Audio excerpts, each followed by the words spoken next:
Hi, welcome to the CrossFit 51 Update Show. My name is Craig Dakota, and my guest today is the owner of CrossFit 51, Nizam. How are we doing, Nizam? Doing good, guys. Doing good. Hey, so I heard about this big thing, Midwest Fall Classic. Can you give me some details about that? Yeah, definitely. We had an awesome time this year. The Midwest Fall Classic 2015 went off with a bang. Had about 60 athletes in here, had 30 teams show up. The intensity was really high, and it was a great competition that our members showed up for and really helped out with. Sounds great. So you did something different this year than the past few years. You added teams to the element. Yeah, last year was single competition, and we had about 30 athletes show up. But when we put the team out, it was a great response. Had 60 athletes, so we doubled from last year. Wow, that's crazy to have 60 athletes on this floor at 51.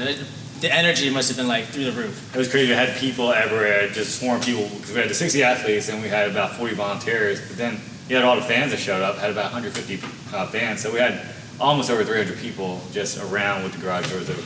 Man, I hate, missing that event. I had to do some G.I. Joe training, So, but I guess to make up for that, we got a new competition, in-house competition called Breaking the Benchmark, which I'm getting really excited for. This thing is kind of set up like a tournament style.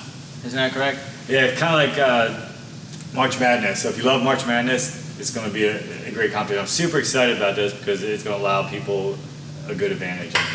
All right, so let's go work on the details for that. Let the athletes know what they can expect and how let's get ready for this new comp. So our divisions. We got the men and the women, RX and scaled. But I guess like you said, it's like March Madness. So there's bracket predictions. So I don't have to be an athlete to compete for this, correct? Yeah, that's the cool thing about it. You can just buy a bracket and you'll get a few brackets that you can choose who's going to win and still have an investment into what's going on with the competition. So even if you don't like to compete, it is a great chance to still win.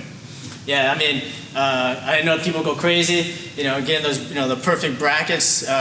Hopefully, someone will come on top with that perfect bracket. That'd be just a cool thing to have, like from the start to the end. Someone can predict all the winners, from the start, from the end.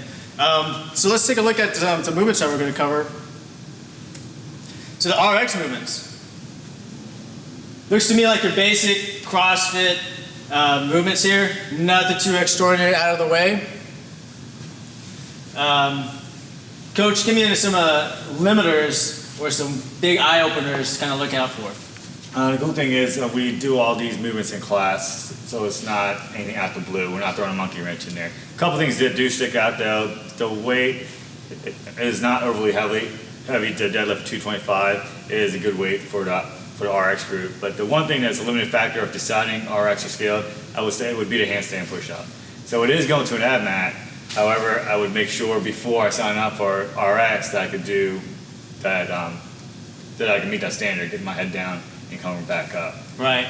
I'm just glad we're not doing 225 overhead. That would be insane. That'd be crazy insane. So now that we got the RX movements down, let's look at the scale. So I guess, we're not doing anything too out of the ordinary. What are some things that we probably may or may not have done for scale people? With the scale, it looks very simple, but the thing is, it could be very deceptive with throwing the hand release push-ups, and they're just step-ups. People aren't used to step-ups, so they'll take their time. They might go a little slower. For those ones who have been doing scale, this is a way to propel them and really make up some time. But the one thing that sticks out to me is pull-ups to the green band. If they're doing pull-ups now, that may throw them off. So I know if I'm doing scaled, I'd be in here practicing with that green band. Not take it for granted that these movements are pretty simple. That's a good point you put out there. You have a chance to practice these movements. It's nothing crazy. You know what the weights are. You know what the standards are kind of looked at. I guess practice. Practice. All right. So let's look at the layout. So we got 7 total rounds. Again, that first round is going to be like a prelim. We got to see these athletes. We got to make sure that the top person is up there and who is, like the lower end, and see those people up. The days. We're only doing it 2 days out of the week, which is an excellent thing. It gives me Saturday and Sunday to kind of recover a little bit. And I guess the biggest thing is like it's during the regular class times. You want to elaborate on that, Nizam? Yeah, I think this is great because no one has to show up after hours, how to schedule anything with a coach, or come on weekends. You just show up to your class and you get to compete. So it makes it easier on the coaches, the judges, and on the athlete. Yeah, that's really great. I guess the biggest thing, probably the biggest thing, is going to be no makeups or repeats. So if you've done the CrossFit Open before and you're the crazy guy, the crazy cat, that do it 2 or 3 times in a week, you don't have that option. Yeah. So as a coach, what do you see some of the good or the bad from that? I definitely like it because it makes them put their best foot forward and know, okay, I got to give it the best I got this time, not kind of play and see what their teammate, what the person they're going against. So they can't sandbag it. They definitely have to go hard and make sure that they put their best foot forward to win. Otherwise, there's no makeup. So it's not like the Open, like you said. So it makes it kind of cool. But it should be what they're doing anyway. That one and done. Yeah. I like that concept. And I guess we're going to have these update shows. Make sure that your brackets are updated, knowing what athlete is moving ahead. I kind of like that. I love that the who's moving ahead, who's marching forward. Even though I'm not in the class time, I'll get that opportunity to see who's moving forward and crossing my fingers that I get the right bracket. Definitely excited about that. Registration. So for our athletes, our deadline is October 5th at 8 p.m. It's $10. It also includes your bracket, so you can fill out a bracket as well. For those bracket turn-ins, we're looking at October 12th at 8 p.m. And that's just $5, and you'll get all 4 brackets. So that's the men, females, RX and scale. So October 6th, we do our prelims at the regular class times. Really, it's like the biggest thing is those deadlines, making sure we get those athletes in. Meet those deadlines. This is what everyone was waiting for, right? What are we doing? So that first one's baseline, it's that prelim, and then we get into those infamous girl workouts. Coach, what do you see as what are you looking for? A lot of people are going to look at it and try to strategize,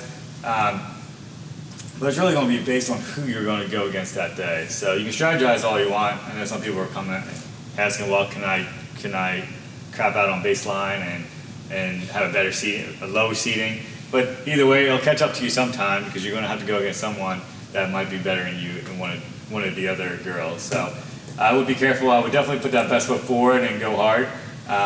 And just know whoever you're going against that day, it's just you got to beat them, not everybody else. Right. Yeah.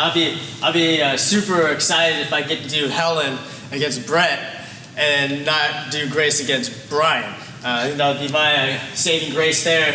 No pun intended. But we always meet Fran. Everybody, even the Open and even in the games, we have to see some kind of Fran. That's quite the championship round to kind of go through. I'm definitely excited about that, about the last round, Fran, because everyone expects it and they all knew it was coming. So now you just go after it and just hit hard. Yeah, I just can't wait. If you're unfamiliar of what these benchmarks are, I highly suggest you go to CrossFit.com and look at the girls' benchmarks, and it'll tell you exactly what it is. And just look at those RX movements and the scale movements, and that'll help determine what you need to work on and who to get with the coach at your time to make you a little bit more successful in the brackets. So let's recap real quick. So athletes, you got to make sure that your deadline, October 5th. We need you to sign up, we need you paid, and get you on that roster. Brackets, we got to get those on the 12th. You'll know who exactly it is, now you know what the workouts are, and then you get to kind of play around those names and stuff and see if you can take home the gold.